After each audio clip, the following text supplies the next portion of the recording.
মাঝে আর একটা দিন, তারপরই ডাকসু নির্বাচন। বহু বছরের মধ্যে একটা জেনুইন ডাকসু নির্বাচন হতে যাচ্ছে এবার। এরশাদের সময় সর্বশেষ যে ডাকসু নির্বাচন হয়েছিল, যেখানে আমানুল্লাহ আমান, জনাব খায়রুল কবির খোকন ওনারা নির্বাচিত হয়েছেন, তারপর শেখ হাসিনার সময় একবার হয়, যেখানে ভিপি হয়েছিল নুরুল হক নূর। নুরুল হক নূরের যে নির্বাচন ছিল ওটা আদৌ কোনো নির্বাচন ছিল না, কারণ শুধু একটা আসন না, ছাত্রলীগ প্রত্যেকটা আসনে পরাজিত হবার কথা ছিল, প্রত্যেকটা প্রার্থী পরাজিত হওয়ার কথা ছিল ছাত্রলীগের। ফলে যেটা হয়েছে, বহু বছর পর, 90-তে যদি আমরা হিসেব করি তাহলে 35 বছর পর, দীর্ঘ 35 বছর পর একটা জেনুইন ডাকসু নির্বাচন হতে যাচ্ছে। আবার আরেকটা কথা এভাবেও বলা যায় যে এই নির্বাচনটা বহুদিন পর বাংলাদেশে একটা জেনুইন নির্বাচন হচ্ছে, সেই কারণেও খুবই গুরুত্ব পাচ্ছে, যতটুকু পাবার কথা তার চাইতে বেশি। এবং একটা প্রশ্ন ঘুরে ফিরে আসছে, সেটা হচ্ছে বাংলাদেশ ইসলামী ছাত্র শিবির এবার অবিশ্বাস্য ভালো ফলাফল করবে, তারা অনেকগুলোতে বা প্রধান প্রধান পদগুলোতে তারা জিতে যাবে, মেইন ডাকসু বা হল সংসদেও তারা খুবই ভালো করবে, এই আলাপ আছে। এবং আমি রাদার ঢাকা ইউনিভার্সিটি স্টুডেন্টদের কাছে এই প্রশ্নটাও রাখতে চাই, তারা কি মেনে নেবেন ছাত্র শিবির এই নির্বাচনে জিতে যাবে এবং অনেক ভালো কিছু করবে? অনেকগুলো অ্যাসপেক্ট আছে, সেগুলো নিয়ে একটু কথা বলতে চাই। প্রথমত, কেউ কেউ বলেন যে ডাকসু নির্বাচন আমাদের জাতীয় নির্বাচনে কতটা প্রভাব ফেলবে বা সামনের নির্বাচনে কতটা প্রভাব ফেলবে। আমি মনে করি না এটা আসলে খুব বেশি প্রভাব ফেলবে। সরি, অনেকে এটাকে খুব ওভার এস্টিমেট করেন, ডাকসু এটা ডাকসু সেটা। আমি একটা উদাহরণ দিই। আমরা হাইপোথেটিক্যালি মনে করি ছাত্র শিবির ডাকসুর মূল যে ডাকসু সেটা সবগুলোতে জিতলেন, হল সংসদেও তারা একচেটিয়াভাবে জিতে গেলেন প্রায় সবগুলো বা সবগুলোতে। তো এখন ডাকসু নির্বাচনের কথা বা ডাকসু কি বস্তু খায় না মাথায় দেয়, গ্রামের একজন প্রান্তিক মানুষ কিন্তু ওটা জানেন না। সুতরাং আমাদের প্রান্তিক এলাকার যেসব, আমাদের প্রায় সব সংসদীয় আসনীয় এরকম জায়গায় প্রচুর প্রান্তিক ভোটার্স আছেন, তারা এগুলো কিছুই জানেন না। এমনকি ঢাকারও বিভিন্ন এলাকা আছে যেখানে ডাকসু ব্যাপারটা বোঝেন না, বস্তি এলাকা যেসব জায়গায় আছে। তো সেখানে তো কোনো লাভ নেই, কিন্তু ডাকসু বোঝেন এমন মানুষ আরবান এরিয়াগুলোতে আছেন, শিক্ষিত মধ্যবিত্ত সমাজের মানুষ ডাকসু বোঝেন। তার মানে ঢাকা শহরের কথা ধরে নেই যে ঢাকা শহরের মানুষ ডাকসু কী বোঝেন, বিশেষ করে শিক্ষিত মধ্যবিত্তরা।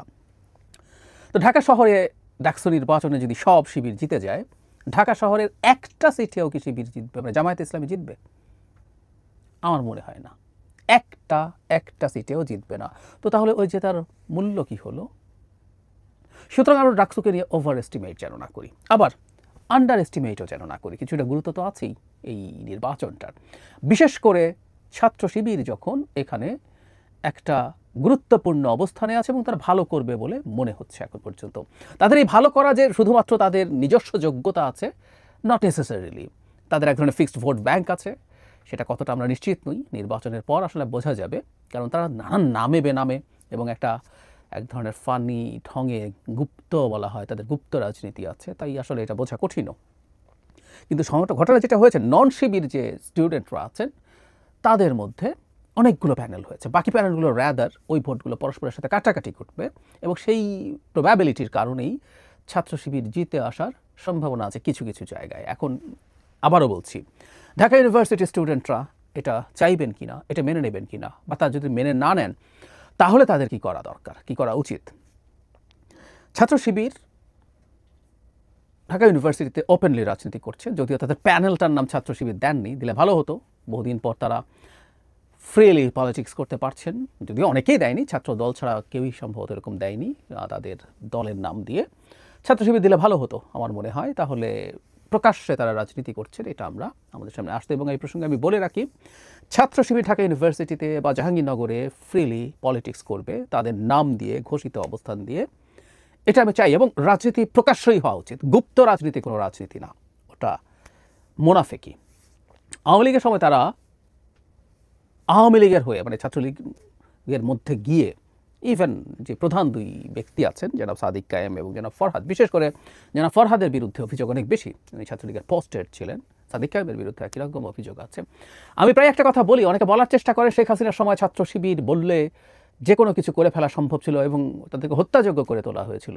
আমি একমত, এগুলো নিয়ে আমরা প্রচুর প্রতিবাদ করেছি শেখ হাসিনার সময়। আজকে শিবিরের রাজনীতি নিয়ে আমার রিজার্ভেশন আছে, জামায়াতের রাজনীতি নিয়ে আমার রিজার্ভেশন আছে, প্রচুর গালিগালাজ শুনি, কিন্তু আমি তাদের রাজনৈতিক অধিকারের পক্ষে আছি, সবসময় ছিলাম।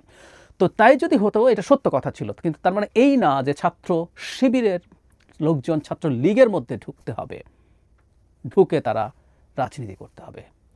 কেউ রাজনীতি না করে থাকতে পারে, সাধারণ ছাত্র শব্দটাও, সাধারণ শিক্ষার্থী শব্দটাও নষ্ট করেছে একটু সাম এক্সটেন্ট ছাত্র শিবির, কারণ এই সাধারণ শিক্ষার্থীর লেভাস দিয়েও ছাত্র শিবির গুপ্তভাবে কাজ করে বলে এই আলাপ প্রচলিত আছে। তো যাই হোক, তাদের ওখানে যেতে হয়েছে। এবং আমরা খেয়াল করব জনাব কাদের যে গণতান্ত্রিক ছাত্র সংগঠন আছে, মানে এনসিপির যে সহযোগী সংগঠন আমরা এভাবে বলবো, কাদের একাধিক স্টেটাসে এই তথ্য আমাদের জানিয়েছেন কিভাবে ছাত্র শিবির ছাত্রলীগের ভেতরে ঢুকে কাজ করেছে। এবং শুধু সেটা না, জনাব কাদের সম্প্রতি তিনি জিতুন না জিতুন তিনি বেঁচে থাকতে চান এই ধরনের একটা স্টেটাসও দিয়েছেন। তিনি এদের বিরুদ্ধে কথা বলতে গিয়ে কতটা বিপদে পড়েছেন সেটাকে ইন্ডিকেট করে।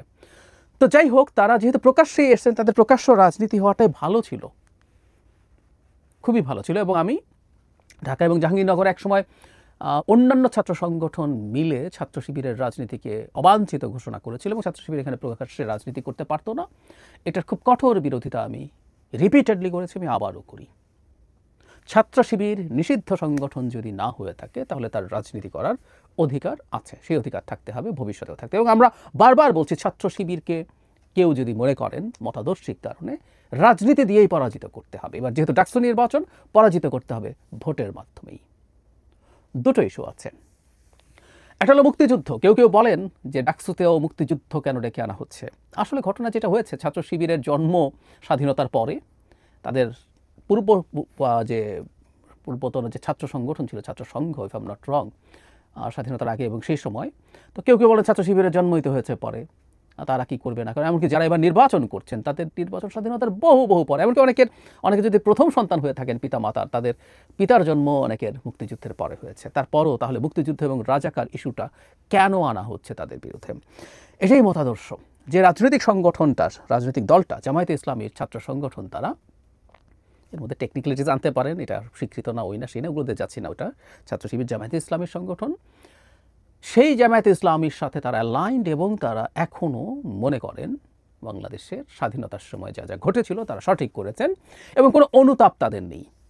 এবং অবিশ্বাস্যভাবে শেখ হাসিনা পতন এবং পালিয়ে যাওয়ার পর শিবির তার একটা প্রকাশনায় একটা লেখা ছাপিয়েছিল, যেখানে এই ধরনের বক্তব্য লেখা ছিল যে মুসলমানরা অনেকে না বুঝে, আমি এক্স্যাক্টলি পড়ি, সে সময় অনেক মুসলিম না বুঝে মুক্তিযুদ্ধে জড়িয়ে পড়েছিল, এটা তাদের ব্যর্থতা ও অদূরদর্শিতা ছিল, আল্লাহ তাদের ক্ষমা করুন।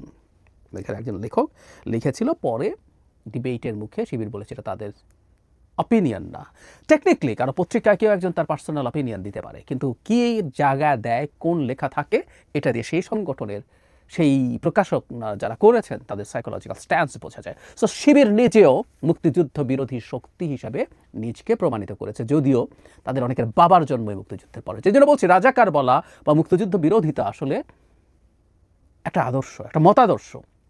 ওটা ওই সময় কেউ বেঁচে ছিল কিনা, তার জন্ম হয়েছিল কিনা, সেই সময় সেটা করেছিল কিনা সেটা নয়, সে সেটা ওন করছে কিনা কোয়েশ্চেন, এবং তারা সেটা করছেন। আমি একটা কথা বলে রাখি, মুক্তিযুদ্ধ বললেই অনেকে ভারতের বয়ান, আওয়ামী লীগের বয়ান বলেন, এটাও ট্যাগ করা।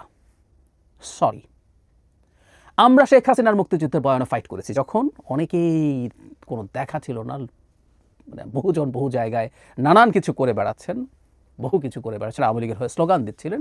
আমরা শেখ হাসিনার মুক্তিযুদ্ধের বয়ান চ্যালেঞ্জ করেছি।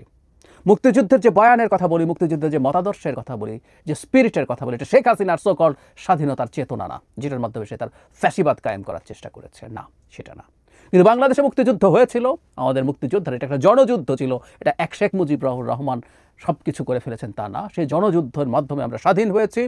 আমাদের উপরে ভয়ঙ্কর বর্বর অত্যাচার চালিয়েছিল পাকিস্তানি মিলিটারি, এবং সেটাকে সমর্থন করেছে নৈতিক এবং সামরিকভাবেও জামায়াতে ইসলামীর লোকজন। এতে কোনো সন্দেহ নেই। এই জিনিসগুলো আমাদের মনে রাখতে হবে। বাংলাদেশের ইতিহাস আমরা ভুলব না। এখন কেউ কেউ বলবেন, ছাত্র সংসদ নির্বাচনে জাতীয় রাজনীতি কি আসবে? আসবে।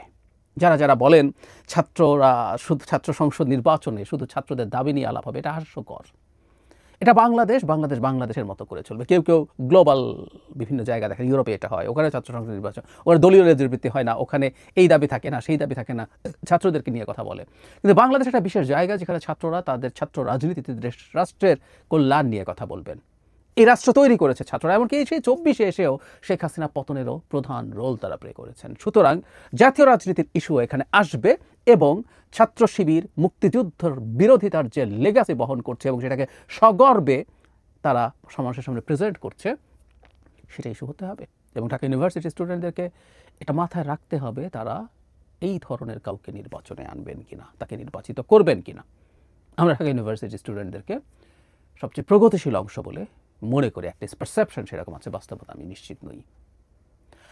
আরেকটা ইস্যু তাদের মাথায় রাখা দরকার আছে, সেটা হলো একটা আইডেন্টিটি পলিটিক্স। ছাত্র শিবির, জামায়াতে ইসলামী ইসলামী আইডেন্টিটি পলিটিক্স করেন। সেই আইডেন্টিটি পলিটিক্সকে বাংলাদেশের এরকম গুরুত্বপূর্ণ একটা জায়গায় তারা নেবেন কিনা, এটাও খুবই গুরুত্বপূর্ণ প্রশ্ন। এবং সেটাও যে ঠিকঠাক করেন তা না, বিশেষ করে ছাত্র শিবির, জামায়াতে ইসলামী তাদের জায়গা থেকে তাদের মতো করে অনেক ক্ষেত্রেই এমন কিছু করেন তাদের স্বার্থের জন্য, যেটা তাদের নামের সাথে যখন ইসলাম থাকে তার সাথে কনফ্লিক্ট করে।